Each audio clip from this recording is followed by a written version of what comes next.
Bien, vamos a iniciar la ponencia del día de hoy. Quien les habla soy el licenciado en enfermería, el Guillermo Linavis Aguilar. Tengo ya un año de experiencia trabajando en salud ocupacional, relacionados al tema minero, lo que es relacionado a los centros de distribución, y un año trabajando en todo lo relacionado a la parte clínica. Bueno, también tengo una segunda especialidad en salud ocupacional. Actualmente me desarrollo como docente en un instituto de educación superior tecnológico público, específicamente en las áreas de seguridad y salud ocupacional. Bien, voy a compartir pantalla para poder avanzar con la ponencia del día de hoy.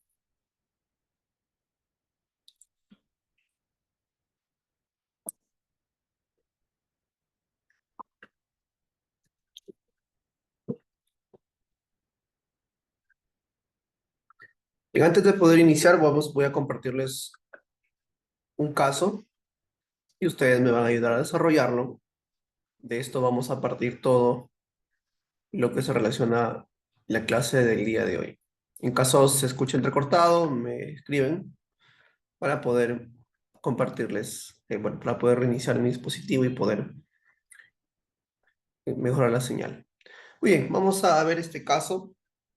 Es un caso que lo más probable ustedes hayan visto en su momento, o hayan escuchado, o de repente la primera vez que lo escuchan. Vamos a leer lo que dice este caso.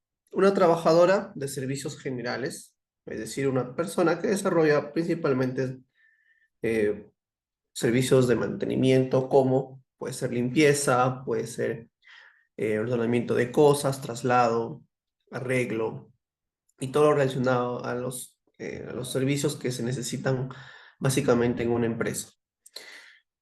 Esta señora tenía 37 años de edad y desarrolló falta de aire por esfuerzo 2 años después de comenzar a trabajar en el edificio. Una radiografía de tórax mostró anormalidades relacionadas con la neumonitis por hipersensibilidad. Fue tratada por neumonía en dosis de antibióticos sin obtener mejorías. Entonces, esta primera parte nos habla del caso de una señora de 37 años que durante 2 años que estuvo trabajando desarrolló el conocido síntoma de falta de aire. Una radiografía mostró en los pulmones una neumonitis por hipersensibilidad.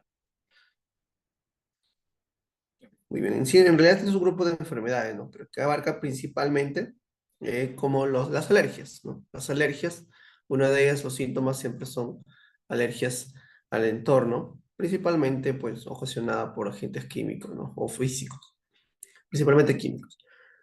Fue tratada por neumonía con dosis de antibióticos, sin obtener mejorías. Aquí siempre suele ocurrir un problema. Cuando nosotros vamos a derivar estos casos al médico ocupacional, el médico ocupacional no es que no esté en las condiciones para poder tratar o recomendar eh, ciertos controles o cierto tratamiento. Siempre se suele trabajar con una clínica de salud ocupacional, donde a la vez si es que llegara a haber algún problema, como es el caso de esta señora, siempre lo derivan a un neumólogo, ¿no? Pero en la mayoría de casos la realidad es distinta. ¿Quién es quien receta o quién es el que trata? Bien, es el médico general o el médico ocupacional. Entonces, pocas son las clínicas o las empresas, digo así, pocas, que te derivan a un neumólogo de manera directa. Las clínicas de salud ocupacional, algunas no tienen neumólogos, sí tienen cardiólogos, tienen fisiatras, tienen médicos ocupacionales, pero no llegan a tener un neumólogo. Entonces, en esos casos, como al parecer ha sido caso de esto, el médico lo trató como neumonía, pero no hubo mejoría. Y es lo que normalmente nosotros podemos confundir. Si vemos que una persona, lo más probable, tiene falta de aire, tiene de repente se pone cianótico, tiene algún problema, dificultad para respirar. Lo más común que podemos decir, si estamos hablando en este marco de hoy en día, puede decirse, pues influenza, puede ser una gripe, o puede ser una neumonía, o puede ser, en último de los casos, COVID-19, que es lo que comúnmente se suele tratar. Y la mayoría de médicos siempre tienen a tener la idea de que es una, hablo de médicos generales, siempre tienen la idea de que es una neumonía y al toque, por prevención, colocan antibióticos. Pero en este caso no había mejorías. Luego de ser remitido a un médico neumólogo, posteriormente a ello, a pesar de que no hubo mejorías en primera instancia, lo derivan a un médico neumólogo. Las pruebas de espirometría mostraron un patrón restrictivo. Para quienes saben qué es la espirometría, bueno, la vamos a explicar más adelante en un tema que es parte de este programa, pero bueno, le voy adelantando.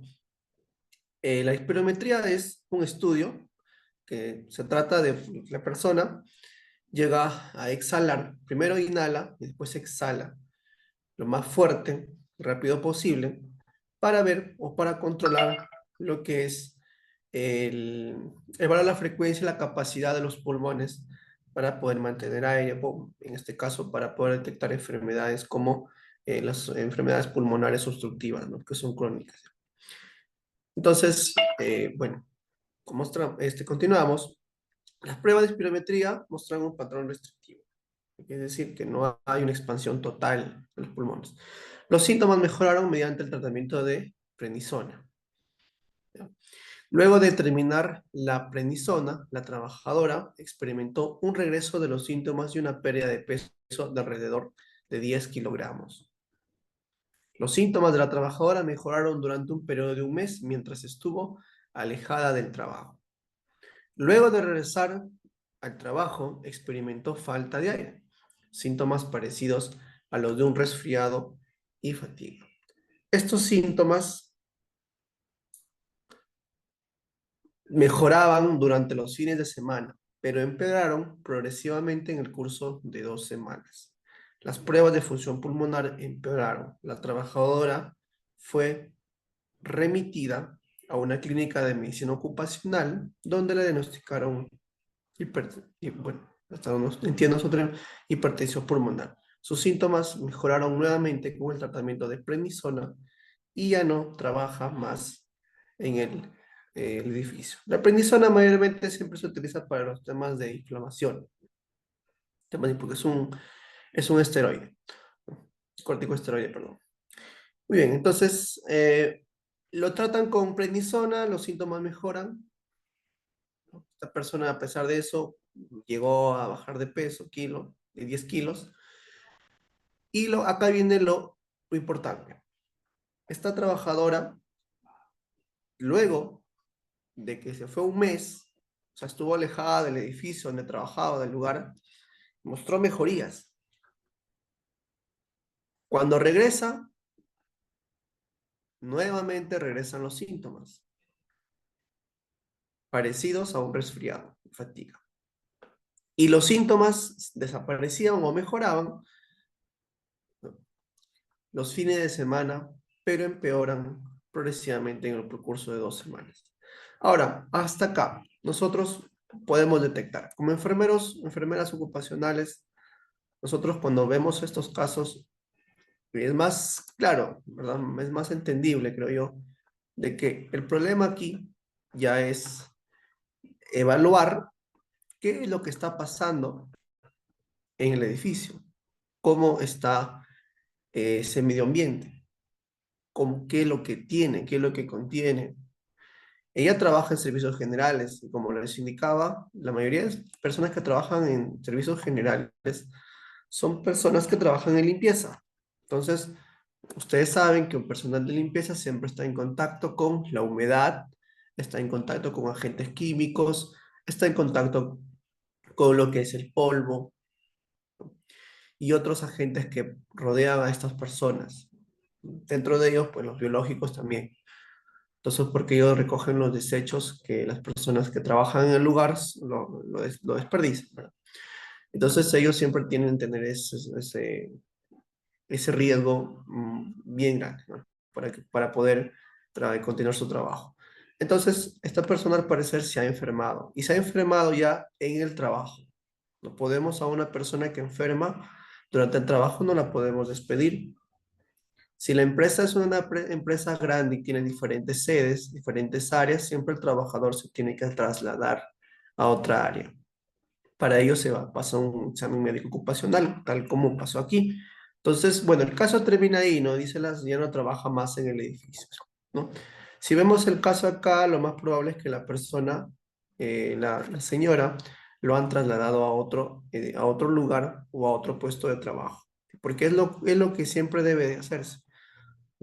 Entonces, a excepción que termine el contrato, pero igual no es cuestión de que el trabajador tú lo vas a mandar enfermo a su casa, decirle, bueno, te enfermaste, es tu culpa, acabó tu contrato y chao. Eso no es tan normal, porque puede caer una multa, ¿no? Y la zona filo hoy en día es una superintendencia que defiende bastante los derechos de los trabajadores.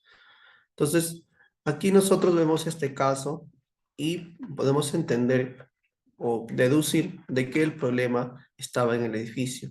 Y esto es muy parecido. De repente ustedes alguna vez han sentido la sensación de que cuando están en su cuarto o cuando llegan a un mueble, llegan a tener o la nariz o empiezan a tener congestión nasal y se preguntan, o en las mañanas cuando despiertan, dicen, ¿por qué me levanto con congestión nasal? ¿Por qué la nariz se me tapa? Siempre decimos, ¿no? Y cuando ya salgo de mi casa, voy a mi trabajo, es como que si mi nariz se llegara a destapar, ¿no? Y ya no tengo estos mismos síntomas de congestión nasal. ¿Se han preguntado alguna vez le ha pasado? Yo creo que sí, a algunos de ustedes le ha ocurrido, les sigue ocurriendo. Entonces es porque lo más probable es que en tu cama o alrededor, lo que rodea tu cama o de repente tu cuarto, tiene algún elemento, algún material que absorbe lo que es el polvo. Por ejemplo, cuando yo estaba en mis serums, existía este caso de una niña que realmente tenía bastante congestión nasal y la mamá decía alergia, ¿no? Ni bien estornudaba, era alergia y la traía al puesto de salud. Siempre decía que tenía alergia y alergia.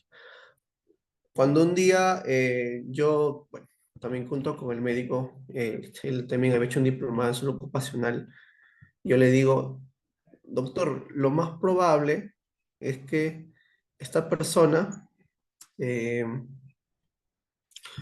esta niña, digo, te apuesto que esta niña tiene peluches en su cuarto, la apuesto.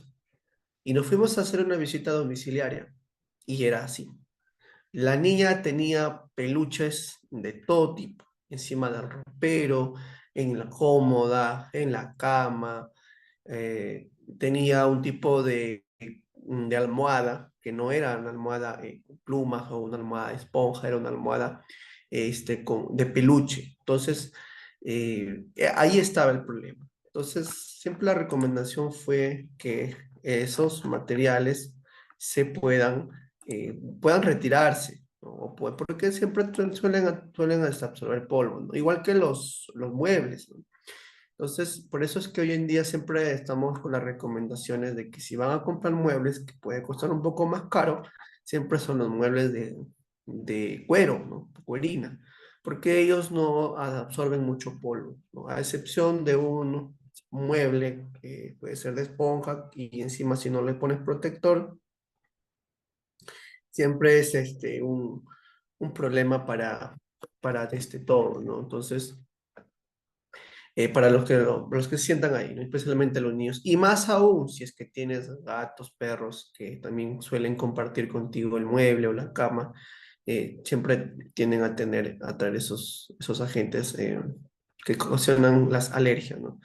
Entonces, en este caso, contándoles esa experiencia, lo más probable es que acá algo ocurrido. Bien, de repente la señora no utilizaba EPPs, o lo más probable también es que de repente la empresa no tenía todos los materiales de limpieza adecuados, las herramientas adecuadas, o también de repente el edificio se dedicaba a algún tipo de actividad que puede haber generado bastante polvo, bastante polvareda, bastante, eh, como le llamamos, aerosol, ¿no? Que pueda ser contaminante, en este caso afectar a las personas. Muy bien, entonces, bueno, este caso, hasta acá, ¿alguien de repente tiene algún dato importante? ¿O alguien quiere compartir, de repente comentar algo? Están activos los micrófonos, ¿qué es lo que puede indicar en este caso, ¿no? De repente alguien lo ha vivido, lo ha pasado, o de repente puede opinar algo, ¿sí? Les doy unos minutos para que puedan, si es que alguien quiere participar, aportar algo, o darle una recomendación o de repente algún comentario de acuerdo a este caso que les he presentado acá, para poder iniciar y poder entender mejor respecto a los agentes físicos y químicos. A ver, ¿alguien quiere participar? ¿Alguien quiere comentar algo? Si no, bueno, continuamos. Sí. A ver, les dejo un minuto de espacio. Los micrófonos están activados en caso deseen participar a través del micrófono, de repente quieren a través del chat, igual pueden participar. Ah, ya. El diagnóstico de la señora es hipertensión pulmonar. Es una hipertensión pulmonar, que es lo que se diagnostica al final. Este es un caso en sí ficticio, ¿no? Pero que es muy importante para poder entenderlo, para poder completar, mejor dicho.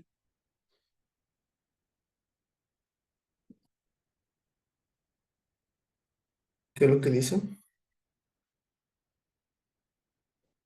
Buenas noches. Si la empresa no fuera grande y el diagnóstico de la señora no le permite volver, sigue con la licencia por cuánto tiempo, de manera indefinida.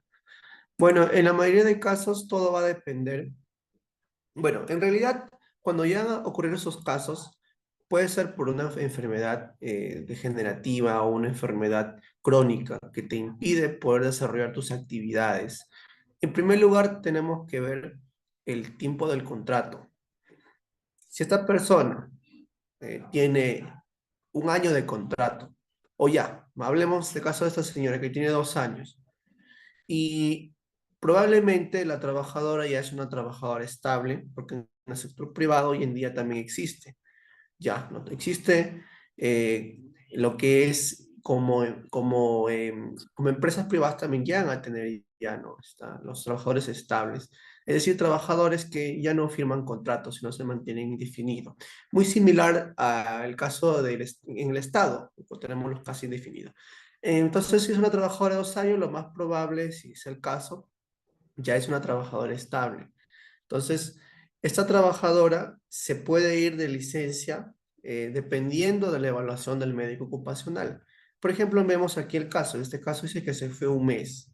Se fue un mes bueno, a su casa a descansar y miren, ahí dice que los síntomas mejoraron. Entonces, regresó del mes de descanso y nuevamente vuelve los síntomas. Entonces, en este caso, el médico, lo más probable, y es lo que se ve en la mayoría de casos, a la experiencia que yo he visto, es que los trasladan a otras áreas de trabajo. Por eso, como te indicaba, si es que en el caso no fuera un trabajador estable, imaginemos que se enfermó a los 2 años y firmó solamente por 3 meses más o por 6 meses más. Entonces, si termina el contrato, obviamente que la empresa privada te va a decir, bueno, le hacen un acuerdo de hacerle seguimiento en su salud o de repente hacen un arreglo para que la persona, porque realmente la persona se ha enfermado dentro del trabajo, pero también lo más probable es que la señora antes de ingresar al trabajo pudo haber estado enferma o desarrollando la enfermedad y se sumó a la complicación de trabajar en la empresa. Entonces, o sea, es una investigación, y una evaluación bien rigurosa para poder llegar a algo.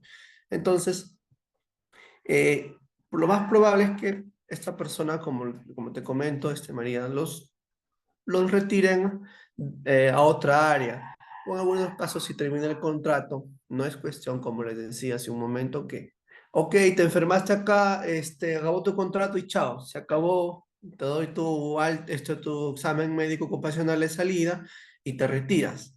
No es tampoco así, porque como les vuelvo a decir, si la evaluación indica que la persona se ha enfermado dentro, entonces la empresa no lo puede dejar así, porque realmente se ha enfermado dentro. Entonces hay un marco normativo, ¿no? Entonces, como se les indico, si es que en el caso no fuera así, entonces, bueno, la persona es trasladada, ¿no?, a otra área de trabajo.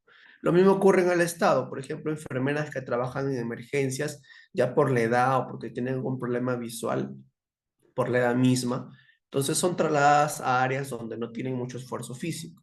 Puede ser cirugía, puede ser medicina o en algún tipo de los casos, si tienen una especialidad o una capacitación en UCI, llegan a ir a UCI o de repente llegan a ir, perdón, a sala de operación, a URPA, ¿no? Entonces, hay esos tipos de situaciones donde el trabajador es. Pero máximo también el tiempo de permiso, como te indico, eso depende ya del criterio del médico. Mínimo es un mes, máximo hasta 3 meses, pero recordemos también que si es una empresa privada, tú como empleador no te convendría trabajar o tener un trabajador en tu planilla que esté 3 meses de descanso. ¿Cómo reemplazas a ese trabajador?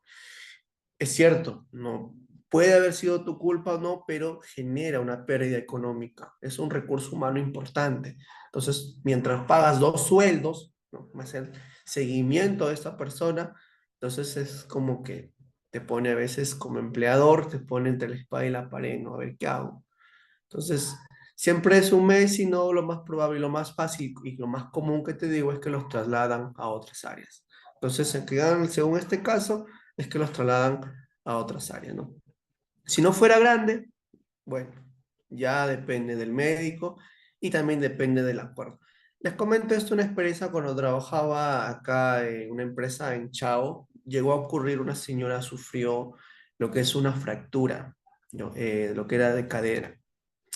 La empresa es grande, Hortifruti, pero ¿qué pasa? Que esta señora se encontraba en su última semana de contrato laboral.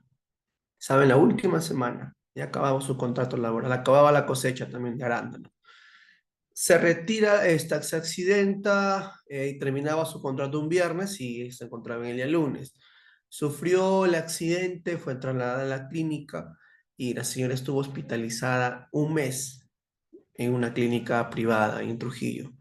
Entonces, es cierto, el contrato acabó el viernes, pero la empresa no se podía lavar las manos ni decir, bueno, acabó tu contrato, hasta acá te ayudé y hasta acá fue conmigo. No, la empresa tuvo que comprometerse porque recuerda que también las personas van y acuden a Sunafil y siempre tienen un abogado. Entonces el abogado presionaba y decía, mira, a mi patrocinada no le puedes descuidar, no lo puedes dejar por normativa tal, tal, tal, tal. Entonces la señora estaba bien asesorada, ¿no?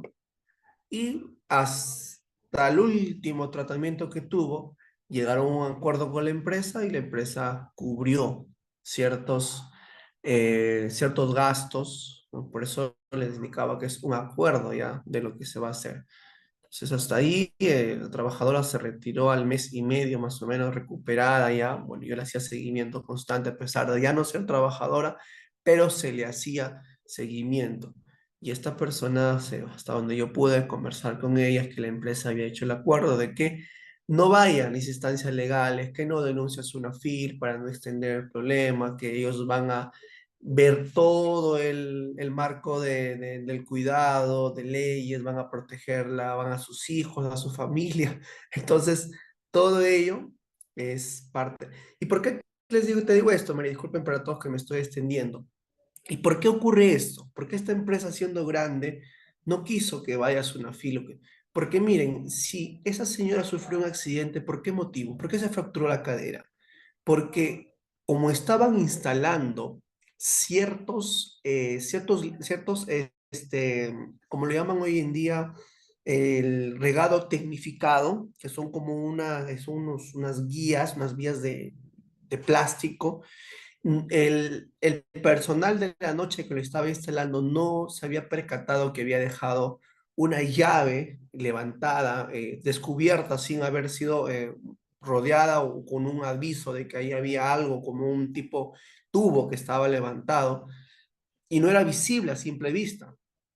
Entonces, la otra empresa que hacía esos trabajos no se percató, se descuidó, y el ingeniero de seguridad también no vio seguimiento a ese caso. Entonces, ¿qué pasa? Que esta señora, cuando está cargando su carrito de arándanos, tropieza en ese tubo y cae de costado sobre un muro que había. Y bueno, llegó a subir, era una persona de 56 años más o menos tenía, y sufrió fractura de cadera. Entonces, ¿qué pasa si la señora hubiera dicho, no, yo me voy a la Sunafil de inmediato? La Sunafil viene e investiga y te dice, ¿por qué pasó ese accidente? Eso ya viene en la investigación de accidentes, ¿no? Ocupacionales. ¿Qué pasó? ¿Por qué ocurrió este accidente? ¿Qué llegó a ocurrir? Y obviamente que la empresa no va a decir, pues no, una de nuestras service se ha olvidado de proteger o de advertir que había un peligro en esa zona. Obviamente no. Y si vamos a este caso de esta trabajadora, imaginemos que hubiera ido Sudafil. ¿Por qué la señora se enfermó? Hubiera habido una supervisión en ese lugar y hubieran encontrado diferentes faltas, porque para que una persona se enferme en un trabajo o llega a tener un accidente es porque algo falta, algo ha faltado allí, ¿no? Y todo se desencadena ahí, ¿no? Una investigación grande y se puede llegar a algo certero. Pero en caso de enfermedades ocupacionales no se presentan de la noche a la mañana, siempre son que son progresivas, ¿no? Bien, entonces, hasta ahí, bueno, en su tu pregunta, si esa empresa no fuera grande, bueno, lo más probable es que lo puedas trasladar o llegar a un acuerdo con la señora, ver cómo se va, si es que su contrato acaba. Ahora, si la empresa es pequeñita y tiene contrato por un año y se enferma en el segundo mes de contrato, es decir, tiene aún 10 meses más de contrato, ¿qué haces allí? Lo trasladas a otra área donde se puede desarrollar. Si ya no están servicios generales, puede ser a un área de repente administrativa o asistencial. Se le capacita a ese trabajador y se traslada a otra área. Si fuera un cocinero, un chef, que netamente, algunos la mayoría sufre quemaduras de segundo grado o algún tipo de amputación por temas de cuchillo o algún otro problema. Entonces esas personas llegan a tener ya otras funciones. ¿Sí? Tuve el caso en una empresa que trabajé, que el trabajador perdió el dedo, ¿no? Porque estaba con el machete cortando la carne y bueno, pasó, ¿no? Este cuchillo en la uña, perdió. Ese trabajador estuvo, descansó un mes, al siguiente mes llegó, pero ya no volvió como chef. ¿A dónde se trasladó? Era una MIPE, ¿ah? ¿A dónde se trasladó? Perdón, una pyme. ¿A dónde se trasladó? Se trasladó a lo que era el área de atención al cliente. Entonces, estaba trabajando primero lo que era en la limpieza, ordenamiento, ¿no? Porque con una manito nomás trabajaba, la otra la tenía todavía descansando, ¿no? Entonces, trabajaba así el horario también era reducido, trabajaba por ciertas horas y descansaba, pero no lo despidieron, no está normado. Entonces, ahí es el tema. Pero un mes le dieron, tuvo la operación, lo suturaron, un mes y estuvo, después iba ya de manera progresiva. Iba primero 3 veces por semana, 4 veces por semana, después se fue toda la semana completa, trabajaba medio turno, pero como les indico, no lo puede sacar al trabajador si es que aún tiene contrato. ¿Sí? Otra pregunta acá, ¿cuáles serían las funciones de enfermería en caso si no hubiera médico? Bueno, nosotros como enfermeros, como enfermeros ocupacionales en esta situación que estamos hablando acá, lo primero es como enfermeros hacer una, eh, una inspección, puede ser diaria o una inspección semanal, en este caso, porque miren, cuando nosotros vamos a trabajar en una empresa, siempre, según la ley, debe haber un médico ocupacional dependiendo de la cantidad de trabajadores. Pero en caso solamente somos nosotros, tenemos que evaluar todas las instalaciones de la empresa, todas, y ver por qué ocurren o por qué o qué cosas, qué peligros y qué riesgos existen. Cuando estaba trabajando en Huaraz en una empresa, que llega a pasar que en una oficina la luz no estaba adecuada, la luz era muy baja, se había quemado un fluorescente. Era una empresa grande, no voy a mencionar el nombre, pero era una empresa grande, ¿no? una de las más grandes de todo el país. Entonces, miren, a pesar de ser una de las empresas, bueno, ya voy a decir su nombre, Bacus, era Bacus, ¿no? Entonces, imagínense, Bacus, siendo una empresa bien grande, ¿no? Entonces, imagínense, tenía problemas, ¿no? Tenía problemas con lo que era la luz. Miren, el fluorescente se le había quemado. Y la enfermera ocupacional que estaba antes que yo no había reportado esa situación. Y la señora estaba teniendo problemas ya visuales. Los ojos se les estaban irritando bastante, porque imagínense ustedes que trabajen en un lugar donde no haya luz suficiente y encima que trabajes en escritorio, en oficina, perdón. ¿Qué es lo que va a ocurrir? Va a ser irritabilidad ocular. Y la enfermera ocupacional no había pasado por esa área, y más, no había reportado. La señora sí lo hizo con su jefe inmediato, pero a veces los jefes inmediatos dicen, ah, es un fluorescente común, ¿no? Y bueno, no hay problema, ¿no?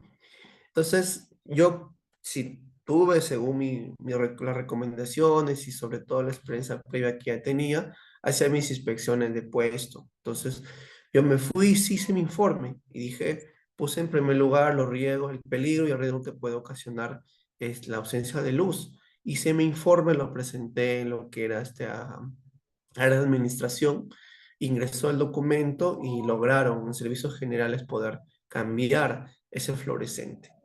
Entonces, lo detecté como enfermero ocupacional, mi función estuvo allí. Ahora, ¿qué pasa si lo hubiera detectado y al final no hubiera pasado nada? Hubiera seguido en el mismo plan. Yo, como parte del Comité de Seguridad y Salud en el Trabajo, tengo la potestad de poder ir al presidente. ¿Y quién es el presidente? Es el empleador, el administrador la persona que él designe. En este caso, teníamos nosotros a la administradora.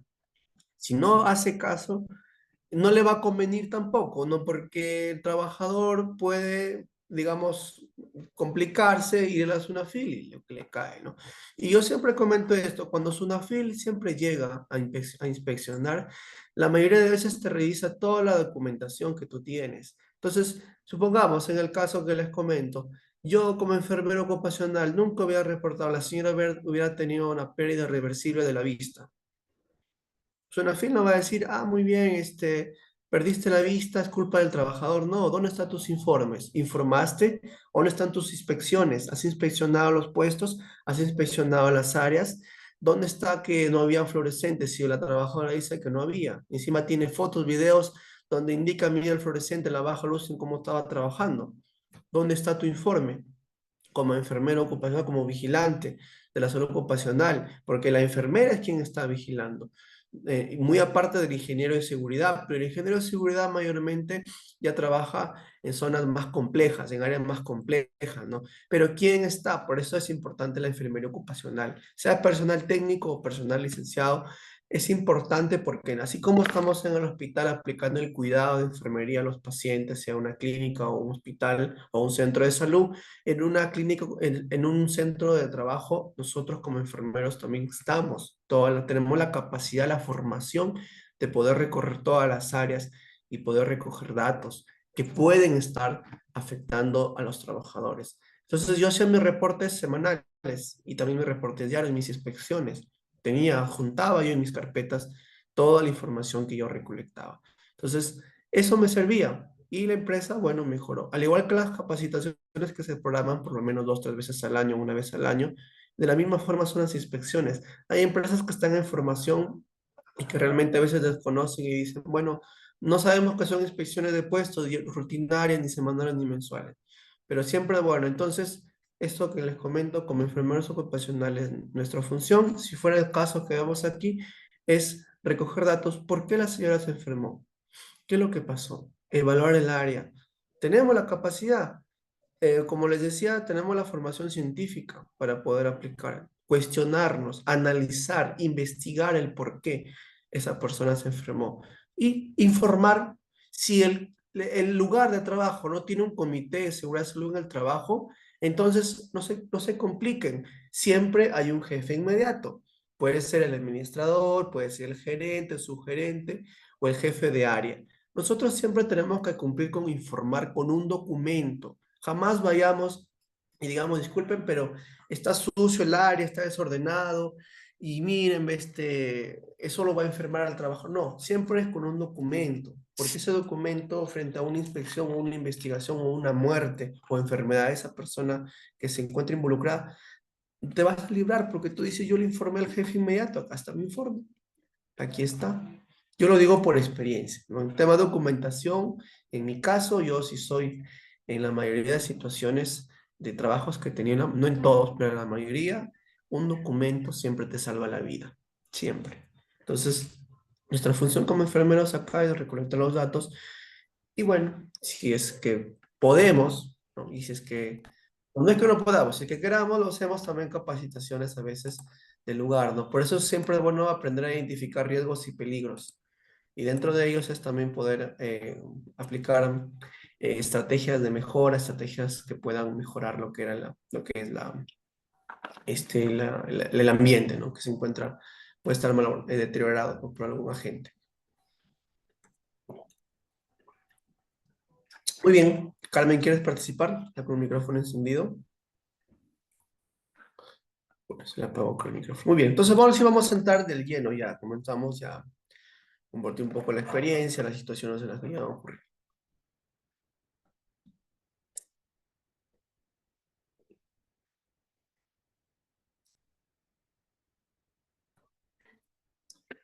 ¿Qué son los riesgos físicos? En salud y seguridad en el trabajo, los peligros físicos se refieren a los riesgos potenciales que podrían causar daños físicos o lesiones a los trabajadores debido a agentes, factores o condiciones físicas presentes en el lugar de trabajo. Lo más común es el ruido, las vibraciones, la radiación, la electricidad, las temperaturas extremas. Son ejemplos de riesgos físicos en el trabajo.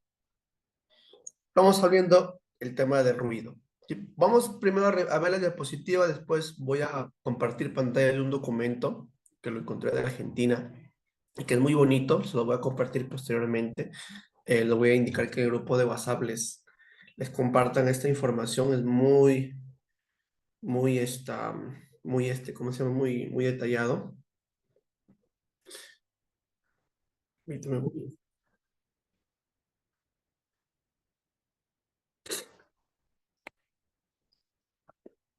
Muy bien, tenemos acá el ruido, temperaturas extremas, el tema de la ventilación, la iluminación, la presión, la radiación y la vibración. ¿Alguien de ustedes ha trabajado o trabaja actualmente en una clínica ocupacional? ¿O ha trabajado, ha realizado lo que son una espirometría? Bueno, voy a activar el micrófono nuevamente. ¿Alguien tiene experiencia realizando espirometría, perdón, audiometrías? Sabe que me confundía. ¿Sí? ¿Alguien tiene experiencia, ha tenido ya esa experiencia de poder trabajar o ha visto, o de repente se ha realizado una audiometría? Bueno, mientras se animan a escribir o a poder hablar, cuando nosotros vamos a realizar una audiometría, siempre hacemos un pretest. El pretest es una de las tantas preguntas, es preguntarle, ¿no? Si ha trabajado en Fuerzas Armadas, cómo ha considerado el ruido en el último trabajo que ha tenido, si utiliza de repente algún hobby como escuchar música con audífonos, si de repente ha tenido algún golpe en la cabeza, ¿no? Y más preguntas que son previas a realizar la audiometría. Da el caso que hay jóvenes, adultos jóvenes, que llegan a tener pérdida de audición. Y muchas veces cuando nosotros realizamos la audiometría, siempre colocamos el otoscopio y cuando vemos internamente a veces está con bastante cerumen o cera, como lo conocen, ¿no? ¿Y qué llega a ocurrir con esos casos? Muchas veces las personas cuando, dentro de las preguntas que se realiza es, la higiene o la limpieza de tus oídos, ¿con qué lo haces? El 90% te dice, lo hago con un hisopo. Eso es lo que ocurre. Y yo sé que de repente alguien de ustedes aquí lo está haciendo, o lo ha hecho, o lo hace, o lo hará de repente, o sea, se está animando a hacerlo. Entonces, eh, con un hisopo. Entonces nosotros, bueno, en ese caso, Siempre hacemos la recomendación. Lo adecuado no es un hisopo, porque sabemos bien que el hisopo es mayormente para la parte externa, no la parte interna, porque eso hace que se introduzca más y se llega a formar como un bloqueo o como se conoce en términos generales, como un taco, ¿no? Como si fuera un tapón adentro, ¿no? Entonces eso llega a tener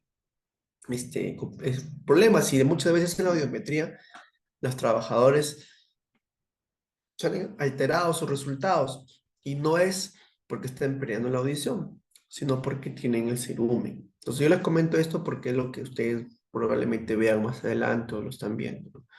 Entonces, cuando vemos estas situaciones, hay que entender también que no todo es cuestión de... Ahora, pero hay personas que los oídos los tienen limpios, no tienen ningún problema. ¿Y qué llega a pasar? Con esas personas porque tienen pérdida auditiva. Una de las personas es que te dicen, ah, yo he sido personal de seguridad, o he sido policía, o he sido soldado. Otros te dicen, sí, de niño he tenido un problema, un golpe en la cabeza, he sido hospitalizado, he perdido la conciencia, ¿no? Otros te van a decir, sí, utilizo audífonos. Y es lo que la mayoría de personas hoy en día utiliza, bastantes audífonos, ¿no? Escuchan música muy fuerte. Y siempre se recomienda que los audífonos adecuados no son los que se introducen en el oído interno, sino son los que abarcan todo el pabellón auditivo, ¿no? Son los,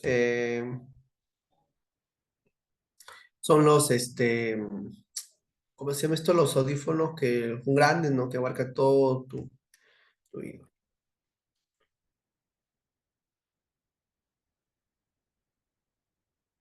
Bien, entonces avanzamos aquí.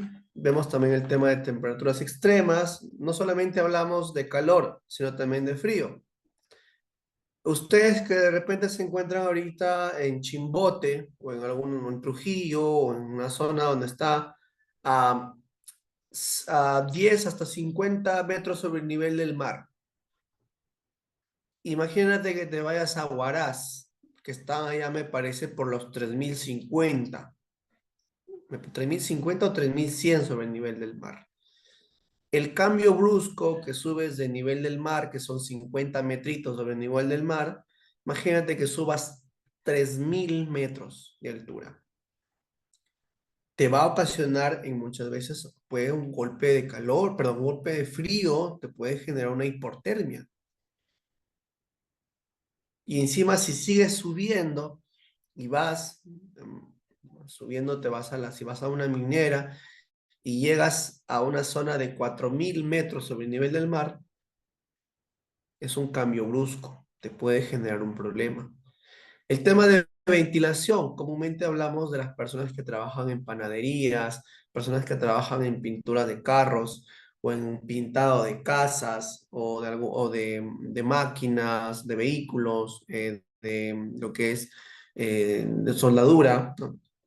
Y el tema también de iluminación, como en dónde estás trabajando, qué tipo de iluminación tienes, como el caso que les comentaba en la oficina, ¿no? Y la radiación y vibración también, no solamente a la radiactividad por parte de antenas o por parte de algunos dispositivos como infrarrojos, sino también estamos hablando de lo que era la compartición de calor, ¿no? Otra vez. Y la pérdida de calor también por radiación. Muy bien, entonces seguimos pasando por acá, vamos a ver lo que dicen. Muy bien. Entonces, los agentes químicos son todos aquellos factores ambientales que dependen de las propiedades físicas de los cuerpos que actúan sobre el trabajador y que pueden producir efectos nocivos de acuerdo con la intensidad y tiempo de exposición. Sí. Y pasamos. Prevención y reducción del ruido, control del nivel de lúmenes en los espacios de trabajo y control de los demás factores físicos para el mantenimiento y la integridad del trabajador. Muy bien. Entonces, acá con nosotros, por eso les indicaba, les mencionaba la experiencia de investigación, ¿no? Cuando nosotros hacemos las inspecciones de rutina, siempre vamos a encontrar estas situaciones donde vamos a investigar. Como enfermeros, investigamos también. Entonces, propongo acciones que controlen o mejoren la calidad del medio ambiente. No es que yo como enfermero ocupacional, que muchas veces las empresas lo confunden, dicen, ah, quiero un enfermero ocupacional solamente para que me atienda casos de primeros auxilios.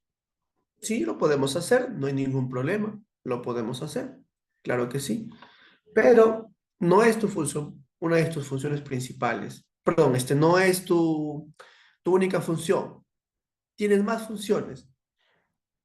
Entonces, puedes tú recomendar, si es que también te dan, ¿no? Dentro de tus funciones, ¿no? Porque a veces hay empresas que te dicen, no, tú solamente siéntate acá en tu tópico y en tu tópico me recibes a todos los trabajadores que se corten un dedo, que se sientan mal, que les dé indigestión, un problema, le das su pastilla y nada más. Eso, de eso encárgate, no quiero que te metas en nada más. Si es así, bueno, ya es el tema del empleador, ¿no?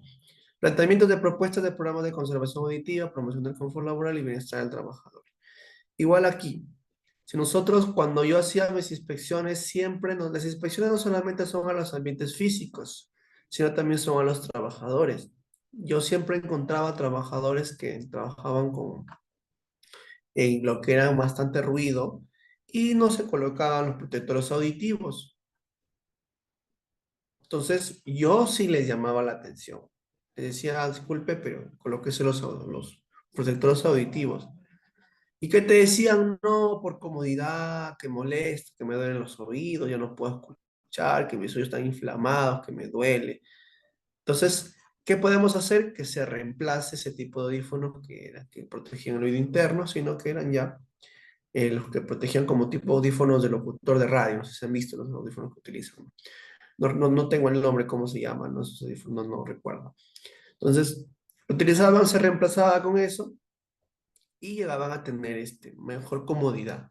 Entonces, también si vemos personas o vemos en el lugar que no hay una política o una planificación de que se mantenga el ruido por cierto tiempo, los decibeles suben de repente o de repente no hay un registro de control del ruido, podemos proponer también o plantear de qué debe hacerse un control del ruido, hacer que los trabajadores utilicen o se les pueda capacitar en lo que es protección auditiva.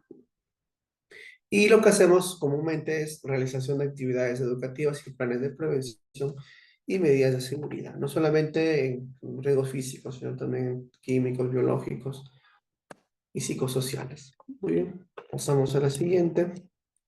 El ruido es un sonido indeseable que produce efectos adversos fisiológicos y psicológicos que interfieren en las actividades humanas de comunicación y trabajo y descanso. El ruido ya es algo indeseable.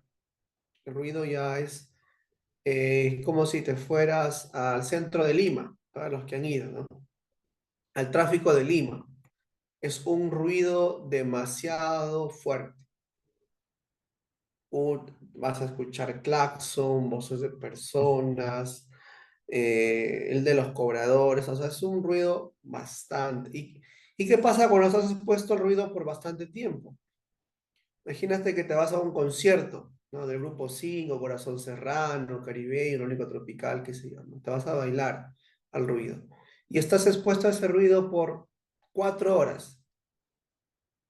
Si es que no tienes ningún otro problema, lo vas a disfrutar, ¿no? El baile. Pero imagínate que tengas un estrés o estés preocupada de algo, tengas algún problema auditivo.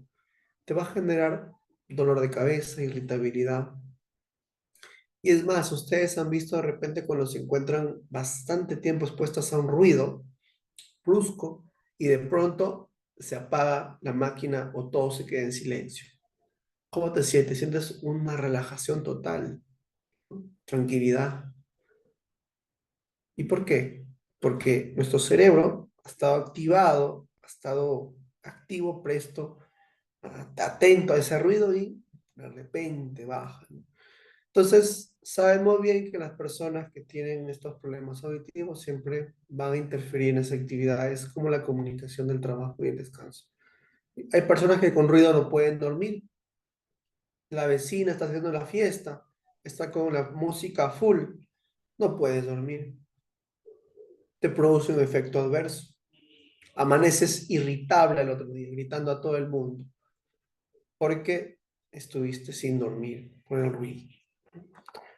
Entonces, eso es un ruido. En el trabajo es lo mismo. vas a encontrar ruidos que son, y son ruidos indeseables. Y tienes que, como enfermera, también recomendar tu plan. Por eso decíamos acá, es plantear propuestas de conservación auditiva, programas. Tenemos ruidos constantes, ruido intermitente, ruido de impacto. El ruido constante, cuyos decibeles de presión sonora no presentan oscilaciones y se mantienen relativamente constantes a través del tiempo. Un ejemplo, estamos hablando de una máquina que puede elaborar ciertos alimentos. Si ustedes van o han ido o han visto aquí en la ciudad de Trujillo, en Laredo, tenemos las fábricas de azúcar. Ustedes cuando se van acercando a la planta van a escuchar un ruido constante. ¿En qué momento se termina ese ruido? Cuando acaba la jornada laboral. Pero aún así quedan ciertos motores encendidos. Ruido intermitente es aquel en el que se presentan subidas bruscas y repentinas de la intensidad sonora en forma periódica. Por ejemplo, vemos en la imagen a un trabajador que está usando un taladro. Ese taladro, bueno, va a ocasionar un ruido. Y es más, ustedes cuando han visto, cuando corren las pistas, utilizan ese tipo de taladros y es un sonido intermitente porque pareciera que escuchara en un momento se escucha más fuerte, en otro momento se escucha más despacio y cuando de pronto se termina el ruido. Y nuevamente reinicia. Ruido de impacto es aquel que se presenta variaciones rápidas de un nivel de presión sonora en intervalos de tiempos menores. Una explosión repentina, por ejemplo. ¿No? Los más comunes son los constantes y los intermitentes, dependiendo de la actividad de trabajo. ¿Cuáles son las fuentes generadoras de ruido? La industria, la metalmecánica, la construcción de edificios y obras públicas, tránsito aéreo, para los que han visto o viven cerca de un aeropuerto, de repente en Huanchaco, en Trujillo, vas a escuchar cada 15 minutos, media hora o una hora, bastante aterrizaje de aviones. Es un sonido bien fuerte. Tránsito de automotores, como les indicaba, un tráfico de Lima, de repente, y equipos de sonido fijo, como pueden ser máquinas de coser, pueden ser alguna máquina, un horno o tipo de herramientas que ocasionan este ruido. Bien, vamos a avanzar, entonces más o menos vemos acá, miren el silencio, los decibeles, los niveles, los grados tenemos acá, una pisada son 10 decibeles, ¿no? Aproximadamente, viento de árboles, una conversación se encuentra en 60 decibeles, ¿no? El tráfico de la ciudad, la aspiradora y la motocicleta. Miren, los 120 decibeles, dicen la OMS, dice que el nivel propuesto por la OMS al aire libre es 55 decibeles. Es decir, un despacho tranquilo, hasta una conversación te puede parecer normal. Pero si haremos un tráfico, ya es un poco más fuerte. Una aspiradora, una motocicleta de escape ruidoso. ¿Han escuchado esas motocicletas que pasan, suenan bastante fuerte porque le quitan el silenciador del tubo de escape? Es muy ruidoso. Un concierto de rock, un martillo neumático, un despegue de avión. Miren, el despegue de avión emite 150 decibeles, o sea, casi 3 veces más de lo propuesto por la OMS al aire libre. Y la explosión de un artefacto de 180. Entonces, estamos hablando ya de lo que es el color rojo, estamos hablando de un ambiente insoportable. Hay alguien de acá seguro no le gustan los conciertos de rock, ¿no? De repente a alguien le gustan las baladas, las cumbias y de pronto se va a un concierto de rock. No va a ser de repente un ambiente tranquilo, va a ser un ambiente insoportable para esa persona. Y muy bien, dice efectos del ruido prolongado, estrés, problemas de sueño, falta de descanso, hipertensión, ansiedad, dolor de cabeza, problemas digestivos, etc. Por eso hay personas, hay trabajadores que llegan y no quieren bulla. Pueden llegar a su casa estresados y dicen, no quiero bulla, todos se me callan, silencio, me duele la cabeza. Y es más, llegas al trabajo con el mismo problema. Imagínate un gran tráfico que estés. Llegas estresado, cansado, llegas al trabajo. Y ponte que estén allá bulla también. ¿Qué dices? Lo gritas a todo el mundo, ¿no? Estás con la cabeza, como dicen, que se me revienta por el ruido, por el estrés. Son efectos del ruido, ¿no?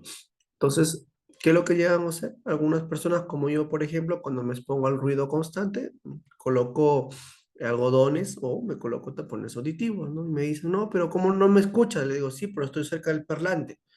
Entonces, cada vez que quiero conversar, me retiro un audífono, pero son situaciones, ¿no? Donde es bastante exposición al ruido, ¿no? Pero no en todas las reuniones voy a estar así, ¿no? Hay reuniones que son tolerables, ¿no? Pero igual, a veces hay lugares donde sí hay bastante ruido, ¿no? Muy bien, entonces, ya sabemos bien acá los efectos de un ruido repentino, intenso, ¿no? Entonces, todo lo que ocasiona el ruido, ¿no? Los efectos negativos. Ya sabemos irritabilidad, cefaleas, cansancio, trastornos de sueño, trastornos circulatorios, ritmo cardíaco, hipertensión y úlceras pépticas, ¿no? ¿Qué vamos a hacer nosotros como enfermeros acá? ¿Qué es lo que vamos a aplicar nosotros aquí? El plan intervencional regula las herramientas a través de la cual se integra actividades preventivas de la empresa en su sistema general de gestión. Si es que la tuviera. Vamos a evaluar los riesgos, el proceso dirigido a estimar la magnitud de los riesgos que no hayan podido evitarse. Entonces, si de repente nuestro trabajo está cerca de un aeropuerto, no vamos a decir al aeropuerto que se traslade a otro lugar, ¿no? Entonces tenemos que evaluar qué hacer para que evitemos de repente colocar lunas que puedan, o algún tipo de ingeniería, tipo de control de ingeniería, que pueda, porque lo existe, pueda generar algún tipo de absorción o eliminación del ruido, disminución del ruido. Pero dependiendo también, pues si el ruido no es constante, ¿no? Porque si el ruido es constante, cada 5 minutos, entonces estás realmente en un problema. Pero si es cada 15 20 minutos, 30 minutos, no es mucho riesgo, digamos. Las instalaciones, equipos de trabajo existentes, los agentes químicos, biológicos presentes en el trabajo, o empleados en el trabajo, ¿no? Siempre hay que planificar las actividades preventivas que proceda con objeto de eliminar, controlar o reducir dichos riesgos. Nosotros tenemos tres opciones como enfermeras ocupacionales o como parte del Comité de Seguridad y Salud en el Trabajo. Lo primero es eliminar. Un ejemplo, las personas que trabajan mm, con, eh, a ver, hablemos en construcción, ¿no? En construcción, que trabajan con moladoras o máquinas que cortan fierro. Entonces, tú como enfermero ocupacional trabajas en esa situación, tú no vas a decir a las personas, ¿sabes qué? Ya no trabajas con una moladora o con un esmeril. Obviamente que no vas a poder hacer eso. Entonces, ¿qué tienes que hacer? Controlar. El ruido tampoco vas a poder eliminarlo, porque es imposible que una máquina no haga ruido. Vas a controlar ese ruido. ¿Cómo? Bueno, de repente la persona utiliza de repente PPs o de repente en un espacio abierto que no sea cerrado para evitar que el ruido, digamos, en un lugar se llene, se pueda complicar, ¿no? Y pueda afectar a otras personas. Y lo último es reducir dicho riesgo. Si ya no puedes hacer nada, el trabajador va a estar en un lugar cerrado, ya no puede hacer nada más, ¿qué te toca hacer? Ya no puedes controlar ni eliminar, lo único que te queda es, como les indicaba, lo más común ahí es el uso de PPs, ¿no? Y hacer pues que el trabajador de repente corte por cierto tiempo, si está 2 horas expuesto, de repente hacer lo haga cada 10 minutos, cada 5 minutos, cada 2 minutos que haga un alto para evitar o reducir el riesgo, ¿no? Entonces, sí, podemos inventarnos muchas cosas, ¿no? Bien, vamos a ver esta imagen, este documento que les quería compartir por aquí, para que ustedes puedan ver. Disculpen, me están escribiendo, me parece. Bueno, vamos a compartir la pantalla.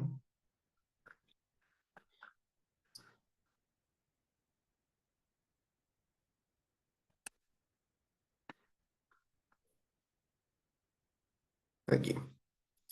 Bueno, este documento se los voy a compartir después. Es un documento de riesgos físicos, es de Argentina. Bueno, hasta donde lo he visto, me parece que sí, de Argentina es, ¿no? Es un documento muy interesante. Vamos a ver acá. Bueno, ya se ha visto. Y aquí estamos. Voy a agrandar la pantalla para que ustedes los puedan ver. Por ejemplo, la iluminación. Es uno de los principales factores ambientales que tiene como principal finalidad el facilitar la visualización de las cosas dentro de su contexto espacial.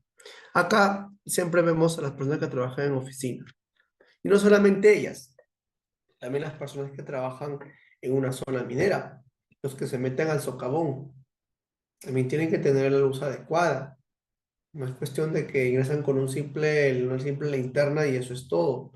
Las personas que trabajan en almacenes, también es importante que tengan una buena iluminación. No porque es un almacén, vamos a decir, no, es un almacén y que esté todo oscuro, ¿no? No, tiene que tener buena iluminación para que el trabajador se pueda desarrollar bien, porque imagínate que no haya buena iluminación, se tropieza, se cae algo, no logra ver un objeto en el piso o algo que se está por caer, ¿qué pasa? Se va a accidentar. Si se consiguen estos objetivos, las consecuencias no solo repercuten favorablemente sobre las personas, reduciendo la fatiga, la tasa de errores y de accidentes, sino que además contribuyen a aumentar la cantidad y calidad del trabajo. Por eso, como les indicaba, si es un almacén, una persona que trabaja en almacén, si es que no hay una buena iluminación, a ver ustedes, a ver, coloquen una vía endovenosa con una luz baja. ¿Lograrían ver bien la vena? ¿O, o sí? ¿Qué dicen? Un claro ejemplo, una enfermera. No hay luz en el hospital. Te alumbran con una linterna nada más. O ya, te vas a tu serum, estás en una zona alejada. La única luz que te ayuda es la luz de la leña o la luz de tu celular. Te pregunto, ¿canalizarías igual a como si tuvieras un cuello de ganso, un foco cuello de ganso o tuvieras bastante iluminación? ¿Trabajarías igual? Yo sé que no. O imagínate, como enfermera. Y ponte en el lugar del trabajador, porque siempre los almaceneros los dejan al último, ¿no? Y dicen, no, trabajas en almacén ahí, ¿no? Que eso no, no paras ahí, ¿no? Entonces, nada que ver. No solamente nos demos prioridades como administrativos, sino también como ponerse en el lugar de la persona. Entonces, ¿qué va a evitar? Fatiga, tasa de error y accidentes. Que, por ejemplo, si no tiene luz para iniciar una vía, solamente luz de celular, ¿qué vas a reducir? ¿Qué es lo más probable que cometas? Un error, no puedas darle la vena, no puedas canalizar bien. Y es más, hasta te puedes tú mismo picar con el catéter. Pero si tuviera luz adecuada, una buena iluminación, ¿qué va a hacer? Vas a brindar un trabajo de calidad, no te vas a estresar, no vas a estar estresado al momento de aplicar, sino vas a estar seguro, segura de lo que estás haciendo, ¿no? Y obviamente que vas a evitar accidentes, ¿no? De riesgo sobre todo. Bien, efectos sobre la salud, ya sabemos, trastornos oculares, cefaleas, fatiga y hay efectos anímicos. Ponte el caso, como les comentaba, de canalizarte una vía sin luz. Ay, imagínate, ¿no? Te vas a estresar, ¿no? ¿Cuáles son las medidas preventivas como enfermeros ocupacionales? Considera el nivel de iluminación y infusión en la cada actividad y de zona de trabajo que se realiza. Y la iluminación va a depender también del trabajo en el que te encuentras. Ten en cuenta los niveles mínimos de iluminación. ¿Quién mide estos niveles de iluminación? Es el ingeniero de seguridad o muchas veces en colaboración ya de un ingeniero especialista en este tema, porque ya acá hacen controles, hacen mediciones y nosotros como enfermeros no lo hacemos, pero tenemos que saber para poder recomendar, ¿ya? Planificar la iluminación de un lugar de trabajo orientado a la luz de forma correcta. Muy bien. La luz debe dirigirse de forma a dónde? Hacia los materiales y objetos con los que trabajamos, pero teniendo precaución de orientar la dimensión localizada, evitando la forma de reflejo del material. Les pongo el ejemplo de la vía, de cómo vamos a colocar una vía. Yo sé que ustedes acá son enfermeros, han puesto alguna vez, ¿no? O, bueno, yo sé que uno, bueno, difícil que no hayan puesto. Bueno, tú le dices a la persona que te alumbre con la linterna o te coloque la luz del cuello ganso o la luz que te está apoyando, ¿qué le dices? Pónmelo a los ojos. No, ¿a dónde le dices que señale? Al brazo, ¿no? Donde vas a colocar la vía. Igual es en el trabajador. Si el trabajador está realizando el trabajo en el escritorio, no le vaya a los ojos, no le vaya a la espalda. Tiene que ir la luz a dónde? hacia las manos o hacia, directamente a los ojos, no a la vista, no, sino hacia el mouse, los documentos que se encuentran, que utiliza esa persona. ¿Sí? Y será la iluminación localizada en aquellos puestos de trabajo que lo requieran. Cuando la iluminación general sea moderada y pueda resultar insuficiente para la realización de determinadas tareas. Muy bien, siempre por eso les digo, si es que lo requiere el trabajo. Colocar superficie de trabajo entre los puntos de luz, luminarias y no directamente debajo de ellos, con el fin de que la luz no incida directamente sobre el plano de trabajo, evitando reflejos y deslumbramiento. Otro problema más, la ventilación. En todos los establecimientos, la ventilación contribuirá a mantener condiciones ambientales que no perjudiquen la salud del trabajador. En un contexto de salud, sabemos bien que tenemos que tener ambientes que estén ventilados. Recordemos a Florence Nightingale, ¿no? ¿Qué pasaba cuando atendía a los enfermos? ¿Qué ocurría? ¿Por qué las personas no se mejoraban o tenían una dificultad para mejorarse? Porque el ambiente no había iluminación, no había ventilación adecuada. Y sabemos bien que cuando un ambiente está ventilado va a mantener las condiciones ambientales que no perjudiquen al trabajador, porque imagínate que haya bastante polvo dentro de la oficina y no hay una buena ventilación, va a ocasionar un problema alérgico, es muy parecido al caso que hemos visto. Entonces, acá podemos deducir ya, de acuerdo al caso que hemos visto, que lo más probable es que en ese edificio de repente no haya habido ventilación. Y cuando la señora barría o limpiaba, de repente todo ese polvo, esa polvareda se acumulaba en el ambiente.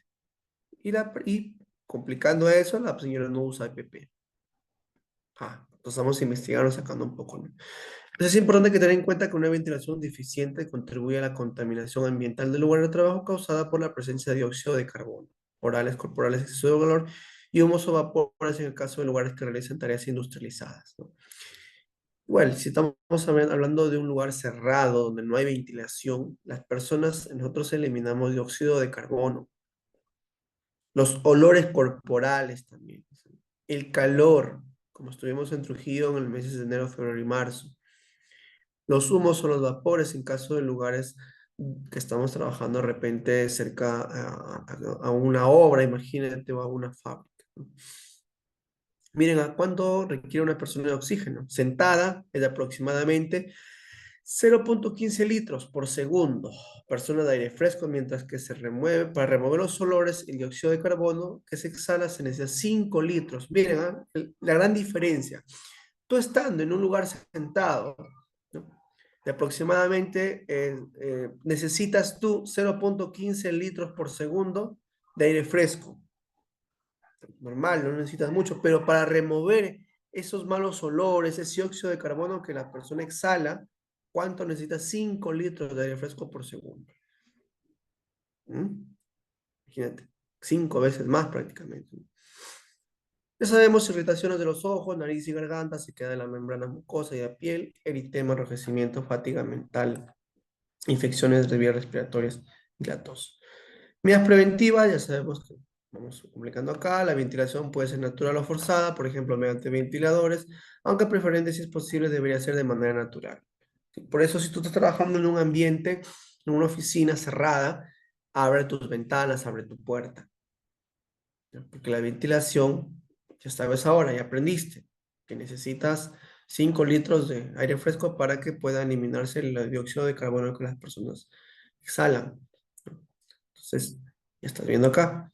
El flujo de aire debe ir siempre de las zonas limpias a las contaminadas, ¿no? Y si no tienes de repente ventanas, es un lugar bien cerrado, lo que se hace es utilizar aire acondicionado o hay dispositivos que hacen que el dióxido de carbono pueda eliminarse del lugar.